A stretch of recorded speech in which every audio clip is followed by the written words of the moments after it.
पश्चिम बंगाल में विधानसभा चुनाव के पहले चरण के लिए नामांकन का काम खत्म हो गया है। सोमवार को खत्म हुए 152 सीटों पर अब कुल 2,299 उम्मीदवारों ने पर्चा भरा। आज नामांकन पत्रों की जांच हो रही है और 9 अप्रैल को नामांकन वापसी का अंतिम दिन होगा। इन 152 विधानसभा सीटों पर 23 अप्रैल को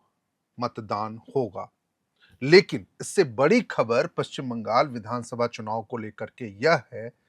जो चुनाव आयोग ने इशारा किया है या संकेत दिया है, जो इस बार एसआईआर प्रक्रिया के तहत राज्य में 91 लाख से ज्यादा मतदाताओं के नाम मतदाता सूची में बाहर हो जाएंगे। जी हाँ, बिल्कुल आप सही सुन रहे हैं। जो पश्चिम बंगाल में 91 लाख मतदाता जो पिछली बार 2024 में हुए लोकसभा चुनाव में शामिल थे, वो इस बार विधानसभा चुनाव में वोट नहीं कर पाएंगे। 3 अलग-अलग चरणों में इन मतदाताओं का या फिर इन वोटरों का निर्धारण हुआ है, जिन्हें एसआईआर प्रक्रिया के दौरान वर्तमान मतदाता सूची से बाहर किया गया है। सोमवार को न्यायिक अधिकारियों के द्वारा जो दावे उनके सामने प्रस्तुत किए गए थे और उसके तहत जो अंतिम सूची जारी की गई,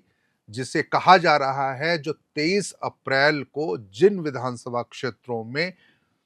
नामांकन के बाद चुनाव होने वाला है, वहां पर वहां के मतदाताओं के लिए या वहां के मतदाता सूची के लिए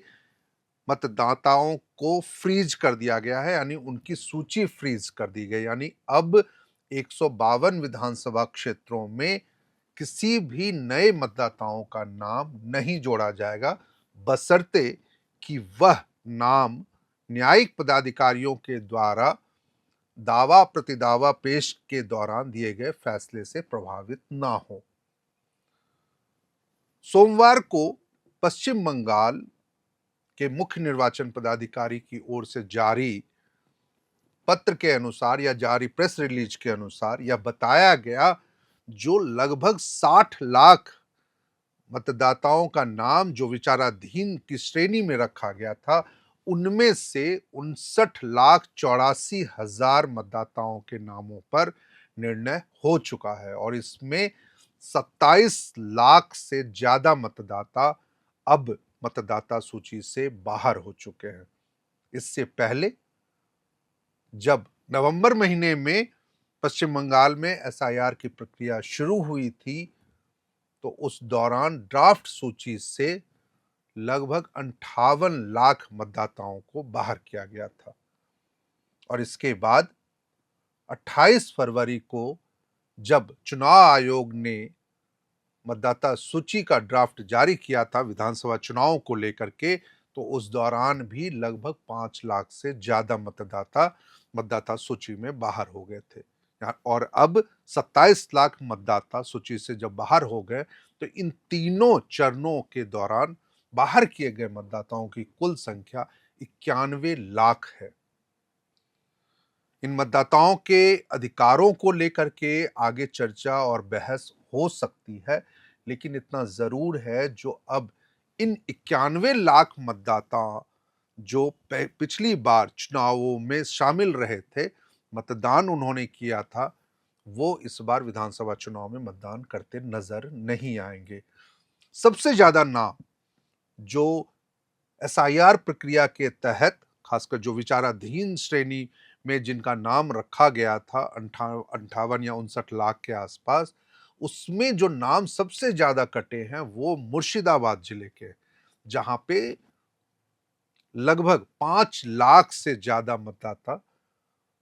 अब मतदाता सूची से बाहर हो गए। इसी तरह दूसरा नाम जो है, वो दूसरा जिला जो आता है जिसके मतदाताओं के नाम बाहर किए गए हैं, वो है उत्तर 24 परगना जिला, जहां लगभग 4 लाख से ज्यादा मतदाता सूची से बाहर है। इस मामले को लेकर के अब तक राजनीतिक दलों की प्रतिक्रिया सामने नहीं आई है, लेकिन आने वाले दिनों में जब पहले चरण के 152 सीटों और दूसरे चरण के 142 सीटों पे चुनाव प्रचार तेज होगा, चुनाव प्रचार के दौरान नेताओं के भाषणबाजी तेज होगी, मतदाताओं को रिझाने की कोशिश होगी, तो यह मुद्दा भी जोर शोर से उठने वाला है। दूसरे चरण के मतदान को लेकर के जो 29 अप्रैल को होंगे, वहां पर उन 142 विधानसभा सीटों पे 9 अप्रैल को नामांकन का काम खत्म होगा। उसके बाद नामांकन पत्रों की जांच होगी और फिर यह तय होगा जो आखिर में उन 142 सीटों पे कुल उम्मीदवारों की संख्या कितनी है। इस बीच खबर यह भी है, जो आज पश्चिम बंगाल और तमिलनाडु को छोड़ केरल, असम और पुदुचेरी विधानसभा चुनाव को लेकर के प्रचार प्रसार का काम आज शाम खत्म हो रहा है। यानी अब इसके बाद सभी प्रमुख राजनीतिक दलों, स्टार प्रचारकों का जोर पहले तमिलनाडु, जहां 23 अप्रैल को एक चरण में सभी 234 सीटों पे चुनाव होंगे और वहां पे चुनाव प्रचार तेज होगा, तो वहीं पश्चिम बंगाल में भी नेता जोर आजमाइश करते नजर आएंगे, जहां पे 2 चरणों में 23 और 29 अप्रैल को मतदान होना है। तो एसआईआर से जुड़ी हुई तमाम अपडेट, मतदाताओं सूची से हटाए गए नामों को लेकर के कितनी आपत्ति, किसकी आपत्ति और उन आपत्तियों के बाद चुनाव आयोग क्या कुछ फैसला लेता है, इससे जुड़ी तमाम अपडेट्स के लिए आप एयर नाउ पे बने रह सकते हैं। इस वीडियो में फिलहाल इतना ही। कैमरे के पीछे हमारी सहयोगी हैं सुमन, मैं हूं शैलेंद्र। आप देख रहे थे एयर नाउ। शुक्रिया, नमस्कार।